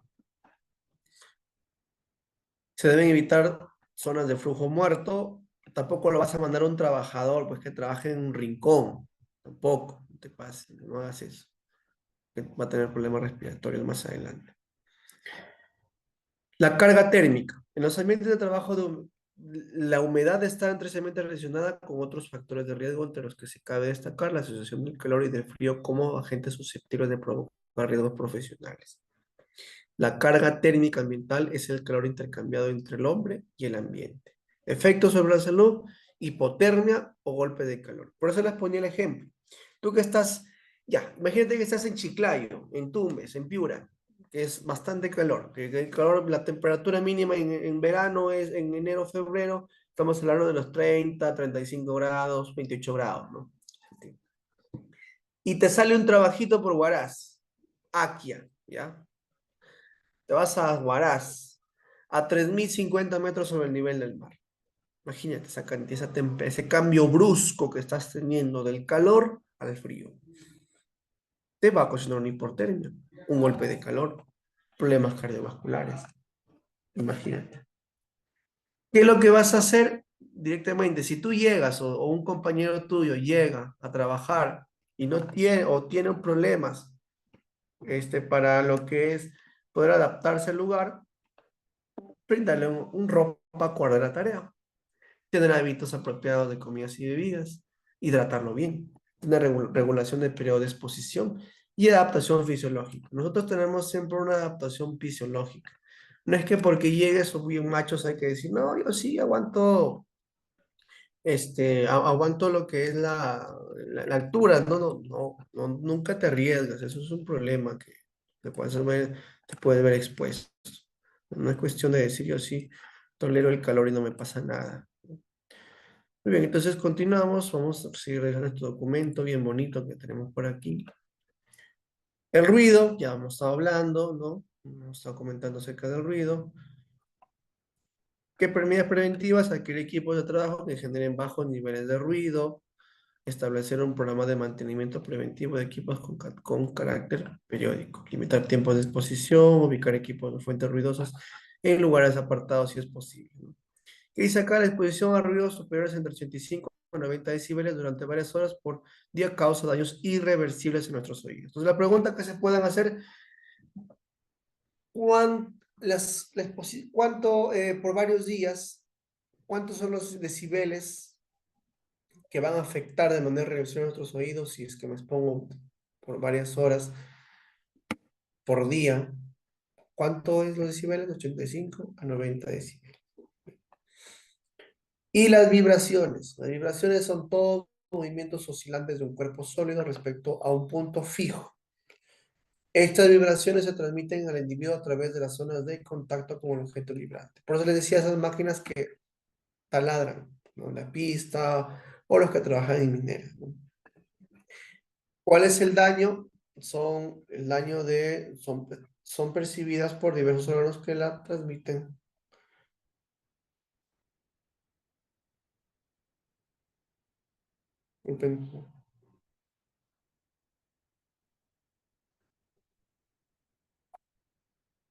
Estas son percibidas por diversos órganos que transmiten desde el sistema nervioso superficial, la piel, órganos, al aparato vestibular del oído. Efectos sobre la salud. Alteraciones de las funciones fisiológicas, alteraciones neuromusculares, alteraciones cardiovasculares y alteraciones sensoriales del sistema nervioso central. Medidas de prevención: disminuir el tiempo de exposición, establecer un sistema de rotación del lugar de trabajo, establecer un sistema de pausas durante la jornada laboral. Las pausas activas. Y ya vamos pasando a la parte última, las radiaciones ionizantes y no ionizantes. Por ejemplo, la radiación es energía, ya sabemos. La radiación se desplaza desde su fuente en forma de ondas de energía o partículas energizadas. Hay diferentes formas de radiación con propiedades y efectos distintos. Por ejemplo, miren acá, el espectro invisible, ondas de radio, infrarrojo, las UV, que son transmitidas por el sol, los rayos X y los rayos gamma. Las ondas de radio no pueden generar muchos problemas, sean radio de televisión, radar o control remoto. Incluso, miren, el foco, no hay ningún problema. Pero los rayos UV, las máquinas de rayos X, los elementos radioactivos, ya es un problema. El problema de los rayos UV, los UV, es que la persona que trabaja en campo, de repente en un campo descubierto, sin protección de una sombra, pero es una sombrilla, esa persona va a tener un golpe de calor por radiación de que es de rayos UV, daños en la vista, en la piel. Una persona, ¿ustedes han visto alguna vez ha sacado una radiografía? Ustedes en la sala de radiografía se quedan solos con la máquina. ¿Y qué hace el radiólogo? Se va a un cuarto pequeño o se coloca lentes y dispara, ¿no? Sale como un flash a veces, o él evita mirar cuando cuando tú estás, cuando están sacando los rayos X, ¿no? ¿Por qué? Porque es un problema para esa persona, incluso imagínense para nosotros, ¿no? Y los elementos radioactivos, que bueno, aquí en Perú no tenemos plantas de radioactividad, pero bueno, en otros países sí lo hay. Muy bien, entonces, vamos viendo por acá. La detección de radiaciones. Normalmente lo que interesa es valorar la dosis de que produce la radiación y puede hacer mediante las dosimetrías ambientales o de área. ¿Quién lo hace esto de acá? Mayormente ingenieros de seguridad, ingenieros ambientales, ingenieros químicos, ¿no? Mecatrónicos, todos los que participan dentro de la evaluación de máquinas, ¿no? El riesgo de irradiación vendrá señalizado utilizando un símbolo internacional, un trébol enmarcado por una orla rectangular del mismo color del símbolo y de la misma anchura que el diámetro de su circunferencia inferior dicho de sí. Por ejemplo, miren, cuando nosotros vamos a ver, en algunos casos, bueno, pocas son las empresas que llegan a tener estos. Vi en una actividad pesquera, vi este tipo sí, pero era porque los rayos UV afectaban bastante lo que eran los trabajadores que se encontraban en campo. Entonces, colocaban esto. Y es más, si ustedes van ahí de repente, cuando van a sacarse unos rayos X, van a ver siempre este símbolo de acceso prohibido o el acceso, el color verde, que es el acceso controlado. Pero siempre acá es el acceso prohibido, meramente son lugares, porque es peligroso. Solamente entran las personas autorizadas. No entra cualquiera. Por eso es que cuando te vas a sacar rayos X te preguntan, ¿estás gestando? ¿Sí o no? ¿Dudas? Mejor no ingreses, consulta con tu médico. Y ese es el problema que siempre se ve, ¿no? El radiólogo te pregunta, ¿estás gestando? No. Ah, muy bien. ¿Estás segura? Sí, muy bien. Entonces pasa. ¿Estás segura que no estás gestando? Uy, no sé, dice, no estoy dudando. No, mejor. Consulta con tu médico y después vienes. Ya sabemos que eso es problema. Medidas preventivas, distancia de la fuente radiactiva, recomendable la autorización de dispositivos o mandos de distancia en aquellos casos que sea posible. Por eso le pone el ejemplo del radiólogo, tiene que distanciarse. Limitación del tiempo de exposición, al disminuir el tiempo, disminuye la radiación absorbida. Por eso es que cuando nosotros hagamos los rayos X no estás a cada rato, te sacan los rayos X y te vas. No es que lo hacen a cada rato. Protección de instalaciones, utilización de pantallas o blindaje de protección para ciertas fuentes reactivas. Por eso, hoy en día se está implementando en los cuartos de rayos X como una cabina con un vidrio especial que cuando el radiólogo ya no utiliza lentes, lo presiona el dispositivo y saca el flash o el trabajo que hace depende de la máquina que saca la radiografía y ya no está utilizando lentes, pero ¿qué está utilizando? Blindaje de protección. Muy bien, entonces, bueno, eso es lo que quería compartirles hasta lo que es eh, químico. Y vamos ya pasando a la segunda parte, ya para ir, perdón, físicos, ya culminando. Vamos a hablar acá acerca de los agentes químicos, que es un poco más fácil, un poco más entendible. Sabemos que los agentes químicos ya son todos los contaminantes químicos. Son materiales utilizados o generados en el ambiente laboral que al estar en contacto o ingresar al organismo pueden causar daños agudos o crónicos a la salud de los trabajadores. Pueden incorporarse en formas de polvo, humo, gas o vapor con efectos irritantes, corrosivos, asfixiantes o tóxicos. ¿Vieron el caso de estas personas que fallecieron en Villa El Salvador hace unos años atrás? cuando la cisterna no explosionó, pero tuvo una fuga de gas. Creo que algo de 20 personas fallecieron. Eso es un agente químico, por un gas. Personas murieron asfixiadas, intoxicadas, como se ven los casos. Personas que trabajan en zonas mineras que no son formales, utilizan químicos para poder obtener ese mineral. Llegan con quemaduras en las manos y algunos, ¿no? Ingresan con todo el carrito que le llaman carrito minero y obviamente que estos carros eh, botan humo, ¿no? Botan humo. Entonces ingresan sin protección, sin mascarilla y ese humo que bota esos carritos es bien fuerte, es una carga bien grande. Entonces terminan intoxicados o gaseados, como se conoce. Por ejemplo, tenemos los polvos, los humos metálicos, las nieblas, los gases y los vapores. Tenemos acá un sinfín, humo, por ejemplo, del carbón, del asfalto, del petróleo. Petróleo derivados, tenemos la gasolina. Gases, monóxido de carbono, dióxido de carbono, que es por las personas, el cloro, ozono, sulfuro de hidrógeno, óxido nitroso y dióxido de azufre. Los aerosoles, origen de los aerosoles, tenemos aerosoles sólidos y aerosoles líquidos. Por eso, ustedes cuando van a utilizar el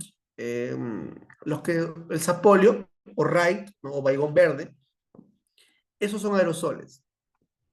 O spray, como se conoce, ¿no? En spray, ¿no?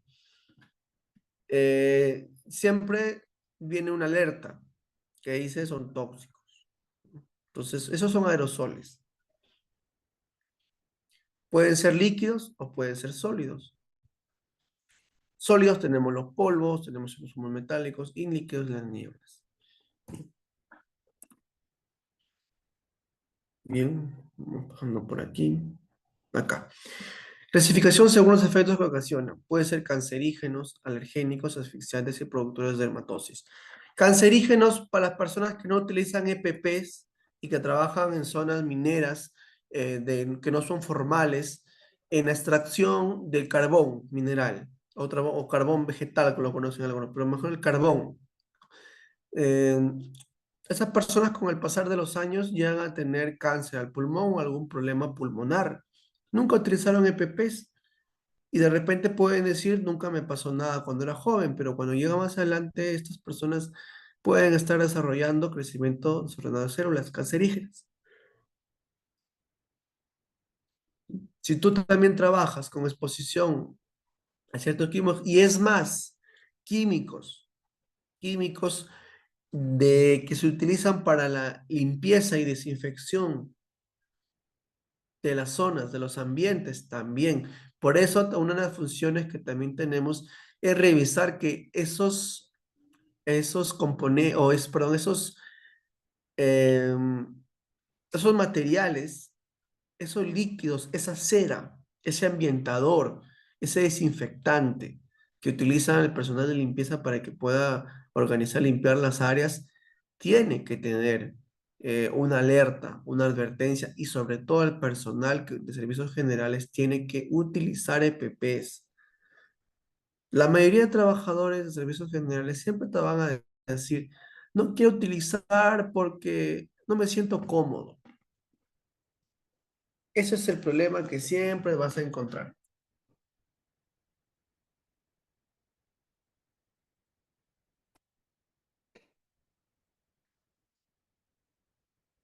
No me siento cómodo, me ataranta, dicen algunos, ¿no?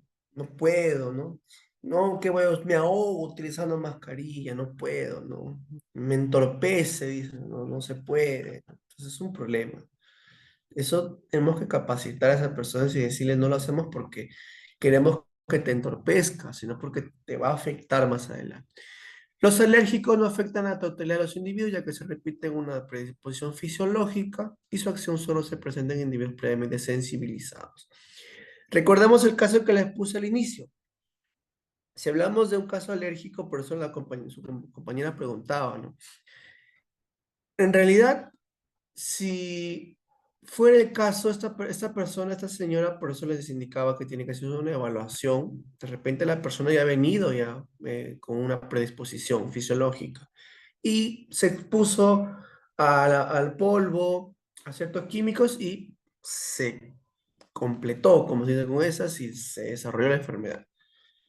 Entonces, por eso dice los tipos de efectos alérgicos no afectan a todos, pero si tú tienes asma o tienes algún problema pulmonar y te expones a esos agentes químicos alérgicos, te va a desarrollar una enfermedad.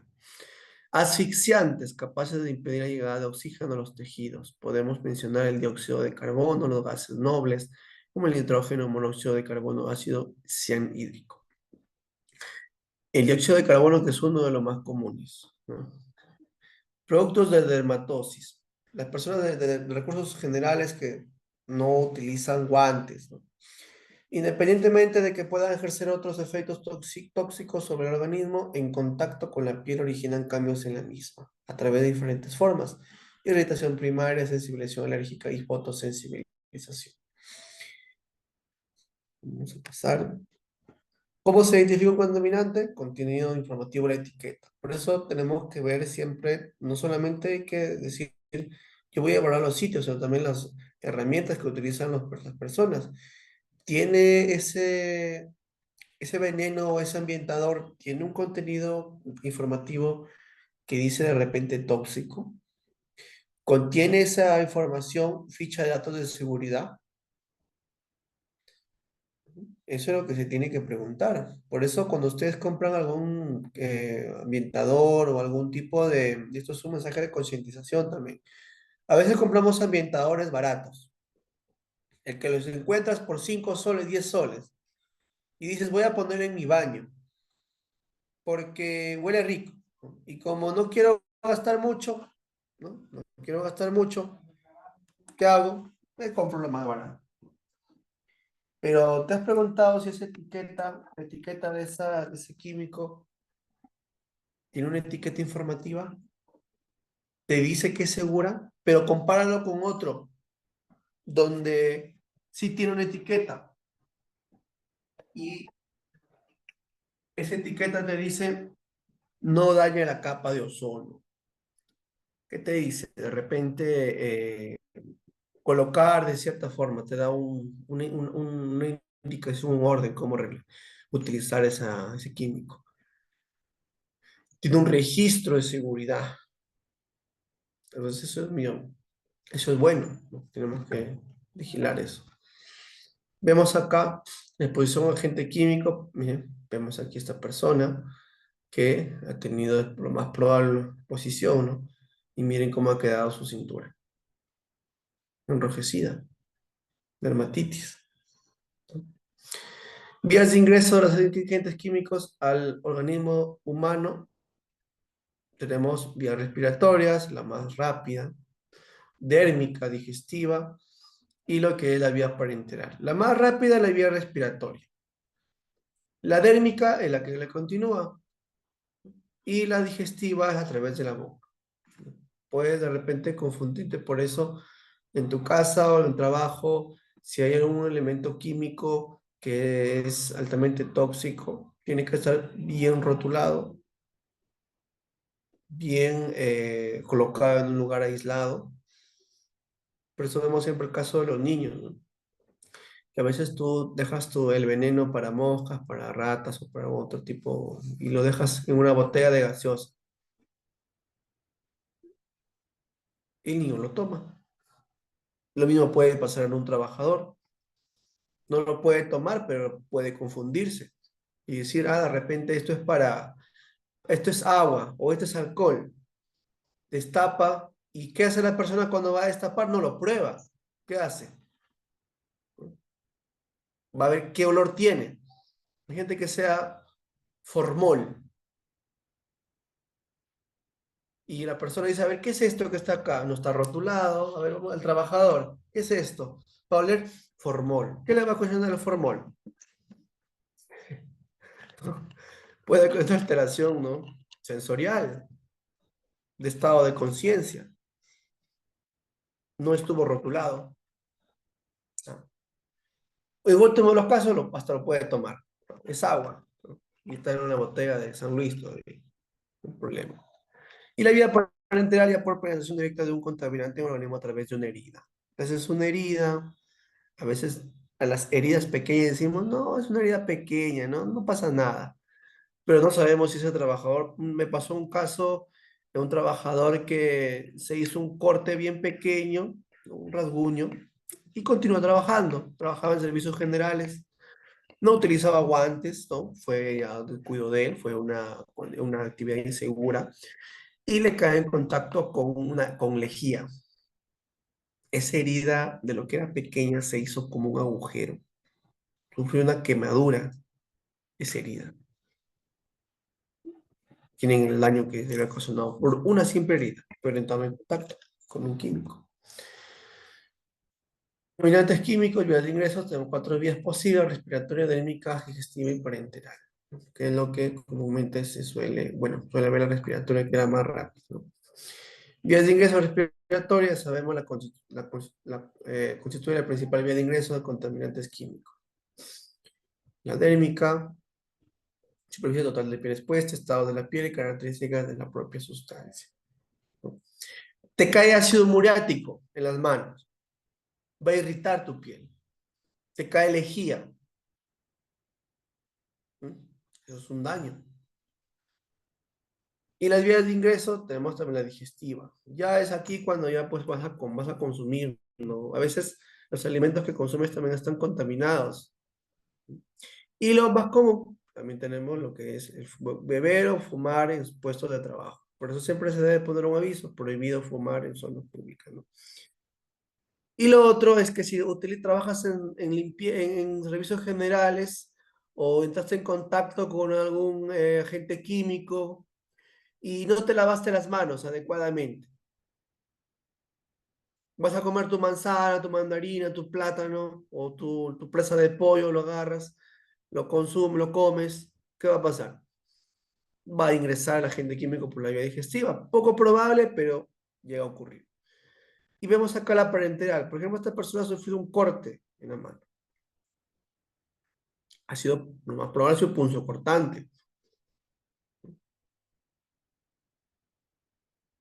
Monitoreo de agentes químicos, partículas inhalables, partículas respirables, humos metálicos y los BOCs, que son la utilización ya de pinturas, ¿no? Por ejemplo, las partículas inhalables. Tenemos a las personas que trabajan acá en polvo, ¿no? Las partículas corresponden al polvo, ¿no? O en el campo, o en construcción. Partículas respirables. Tenemos tener aquí los que están expuestos eh, a los materiales de limpieza, por ejemplo, que no sean adecuadamente controlados, que sean que no tienen un registro, ¿no?, de seguridad. Y los humos metálicos, igual, los que trabajan en soldadura, por ejemplo, y los que trabajan en pintura. Entonces son monitoreo. Tenemos que evaluar y ver qué hacer con cada una de estas situaciones. ¿Qué tenemos que hacer? Y la medida de control, tenemos acciones sobre la fuente de proceso, acciones sobre el ambiente laboral y acciones sobre el trabajador. Vamos en orden. Muy bien, yo tengo una persona que trabaja bastante en pintura de carros, o es el ambiente donde trabajo, pintura de carros, ¿no? Entonces, tengo que ver que esa pintura no llegue a afectar al trabajador. Muy bien, ya realicé, dije, bueno, voy a hacer que esté en un ambiente abierto, con control de ingeniería, que toda esa pintura que se absorbe, que se va en el ambiente, pueda ser absorbida, no procesada, eliminada del lugar. Dentro de ello vamos a aplicar acciones sobre la actividad laboral, el ambiente laboral y también sobre el trabajador. Está bien que tengas un control de ingeniería que pueda eliminar esas partículas, pero también utiliza tu EPP. Deben priorizarse las medidas sobre la fuente que genera los contaminantes químicos, luego sobre el ambiente y finalmente, cuando lo anterior no sea posible, acciones sobre el trabajador. Tenemos que ir en orden. Mi función como enfermero es que esa fuente que me va a ocasionar un problema, lo elimine. Pero si no puedo, voy a, ¿qué hago? Reducir, ¿no? O controlar. Si no puedo controlarlo, ya voy a aplicar ya lo último, que es acciones sobre el trabajador o ocasionar un control, ¿no? Reducción. Posibles medidas de control, jerarquía de control, tenemos la eliminación de las sustancias, sustitución, segregación de las sustancias, métodos de ingeniería, controles administrativos, equipos de protección personal. ¿Por qué hablamos de controles administrativos? A veces las empresas no quieren, no pueden, tampoco no quieren tener una responsabilidad o dicen no hay presupuesto para poder reemplazar o para poder realizar alguna gestión que evite o que se evite ciertos problemas en la salud del trabajador. Entonces, si no se puede, no funciona por ningún lado, caballero, ¿no? Usa tu EPP. Difícil de lograr en la práctica, la producción, la calidad y el costo. Es lo que van a encontrar ustedes, si se los apuesto, si están trabajando ahorita en una empresa no profesional y tú quieres eliminar de repente cierta máquina porque ocasiona bastante ruido, porque ocasiona problemas, el empleador no te va a decir, muy bien, te voy a hacer caso, voy a comprar una máquina nueva que genere menos, no te lo va a hacer. Vamos a buscar opciones, ¿no? Eliminación de adhesivos utilizando sucesión mecánica, un ejemplo, ¿no? Usar una forma más segura de la misma sustancia, ejemplo, usando la sustancia en forma de gránulo en vez de polvo. En caso de las personas que trabajan con los ambientadores, ¿no? Echan al ambiente. Sabemos que la vía de acceso más rápido es la respiratoria. No utilices esa, reemplázala por líquido, ¿no? Puedes echar de repente en la mesa, en las sillas. Una sustancia de producto más seguro, menos peligrosa, menos volátil. Por eso si vamos a utilizar un ambientador que no tenga un registro de control de calidad, lo vas a pasar en el ambiente, imagínate que crecen 20 personas van a acabar intoxicadas. Modificación de proceso, aplicación de una sustancia de una brocha en vez de una pulverizadora. Eso es lo que les indicaba.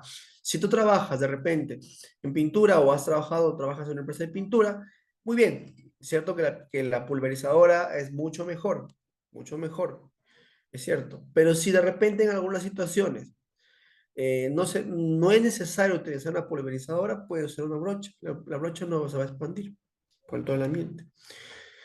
El aislamiento consiste en separar a las personas de un agente o proceso peligroso utilizando tiempo, distancia y barreras. Y los controles de ingeniería, el uso del equipo de procesos para prevenir o minimizar la liberación de agentes químicos peligrosos. Automatización, los robots. Por eso ustedes se preguntarán, dirán, ¿por qué hoy en día hay bastantes máquinas de robots? O, perdón, robots, o muchas veces decimos, ¿por qué se utilizan ya una tecnología donde ya no incluya mucho al ser humano? ¿Cómo podemos hacer un ejemplo acá? Uno de los controles de los riesgos psicosociales, ¿no? Dentro de ellos están las personas que trabajan en un call center, que es un riesgo psicosocial, también es parte de salud ocupacional. Entonces, yo como control de ingeniería, como empresa, quiero ahorrarme dinero, quiero ahorrarme tiempo, quiero contratar personal. ¿Qué hago? Contratamos los famosos robots que te responden en el WhatsApp. Por eso ustedes han visto, claro, Movistar, Vitel, tú mandas un mensaje y automáticamente te responde. Cuando ya no te pueden responder, recién te emiten ya un ser humano. Es una forma. Otro caso, las personas que elaboraban pan, anteriormente, ¿cómo lo hacían? Algunas personas lo pisaban, otros utilizaban las manos, utilizaban mazos, pero hoy en día ya es algo diferente. ¿Qué utilizan? Utilizan máquinas que hacen que la masa pueda moverse. Las personas que trabajaban de repente haciendo vino, de la misma forma. Antes tenían que con las manos tener que la uva, sacarlo del tallo, introducirlo, ¿no? Pero ya no es ahora sí. Utilizan máquinas que separan el tallo de la misma uva, ¿no? Y así sucesivamente más controles de ingeniería que podemos utilizar. Controles administrativos, los sistemas seguros de trabajo confían mucho en la buena administración, la supervisión, el compromiso, comportamiento del empleado y reglas y procedimientos escritos. Que mayormente los controles administrativos son un poco más difíciles de hacer, ¿no? Pocas son las empresas que tienen una buena gestión administrativa. Reducir el tiempo de exposición, rotación del puesto de trabajo, régimen de descanso en el trabajo y turnos y jornadas laborales. Por eso les indicaba que es un poquito más complicado, porque si trabaja 10 horas, el empleador no va a decir, bueno, yo trabajé 10 horas, trabaja 8 nomás. Pero si sabes que si trabajas 8, esas 2 horas que estás perdiendo, está, se pierde producción, a excepción que te estén pagando, ¿no? Pero la mayoría de personas no lo hacen. Y rotación del puesto de trabajo. No son a veces las empresas decir, no, tú te desarrollas bien como asistente y te quedas como asistente, o no, tú eres una buena administradora y te quedas como administradora. Pero dices, no, me está estresando, me está causando un problema psicosocial, muchas veces es difícil que te cambien, ¿no? Y el régimen de descanso del trabajo. ¿Por eso que creen que en las mineras se utiliza el régimen de 14 por 14, 14 por 7, 21 por 7, o 15 por 15, o 20 por 10?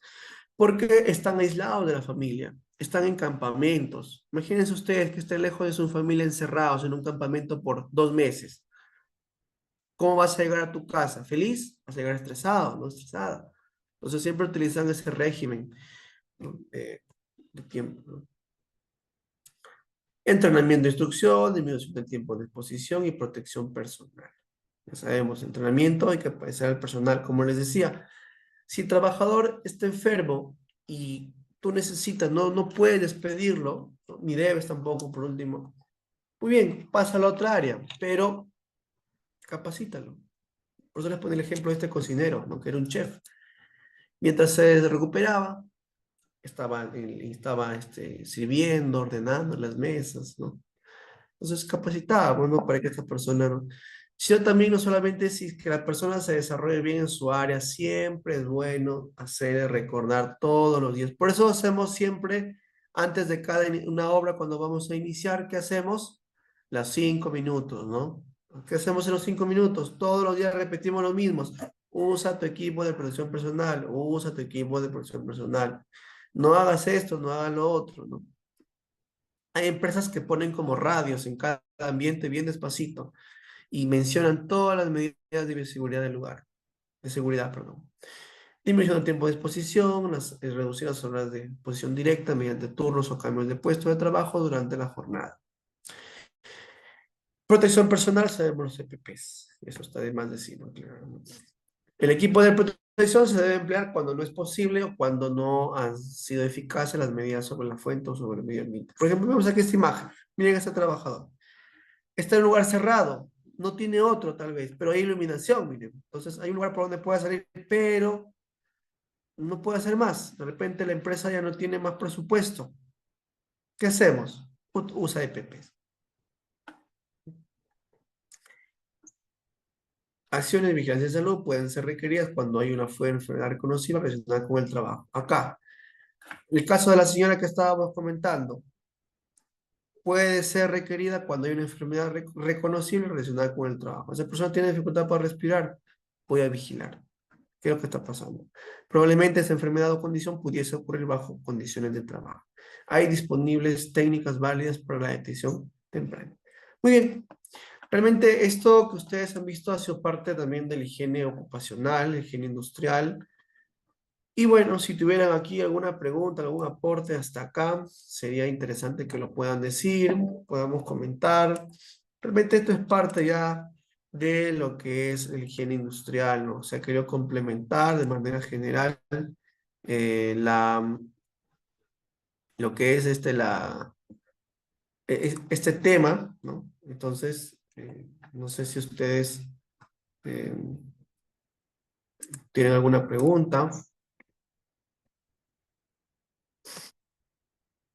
Charles.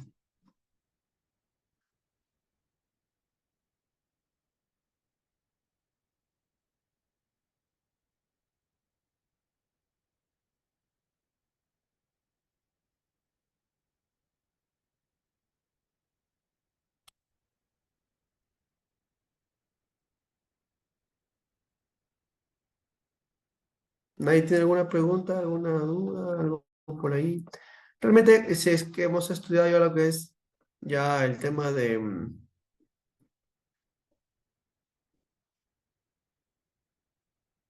lo que es higiene industrial, ya esto de aquí es un poco más como que repetitivo, ¿no? Pero ya es complementario.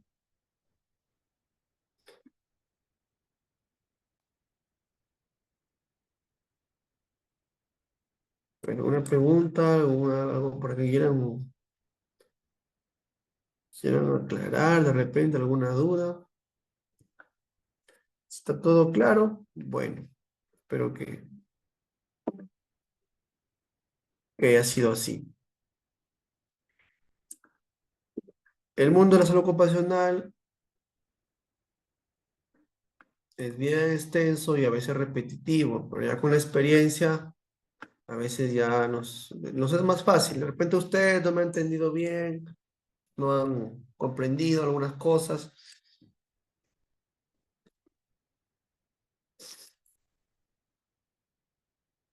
Después cuando estamos en la práctica van a ver que es diferente, es muy diferente.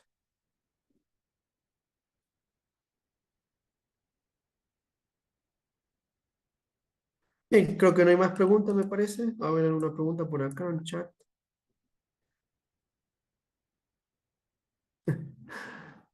Uy, ya actualicé esto en la clase, por favor.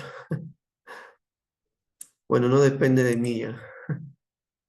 Bueno, igual, gracias. Espero que... Mire, muchas gracias. Muy bien, colegas. Eh, Les agradezco por su tiempo, les agradezco por su disposición. Nos encontramos, bueno, en otra oportunidad. No sé si me extiende la empresa a otro módulo. Pero bueno, igual los especialistas que están siempre tienen bastantes conocimientos y experiencia también. Y pregunten, de verdad aprovechen en preguntar. Así como me preguntaron al inicio, ¿no? Yo les comparto bastante información y de repente dirán mucho habla.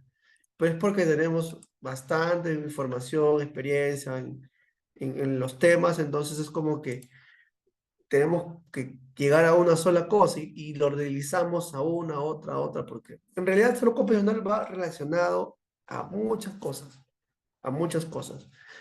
Y es lo mismo que hace un hospital en un centro de salud, pero esta vez ya exclusivamente con trabajadores. Muy bien, chicos, entonces me despido de ustedes. Muy buenas noches con todos. Espero que puedan haber comprendido algo de esta información y nos encontramos en una próxima oportunidad. Chicos, muy bien, muy buenas noches. Perdón, disculpen que le diga chicos. Colegas, estoy acostumbrado a trabajar con estudiantes. Disculpen, colegas, muy buenas noches. Les deseo lo mejor. Nos encontramos en otra oportunidad. Hasta luego. Buenas noches con todos. Gracias.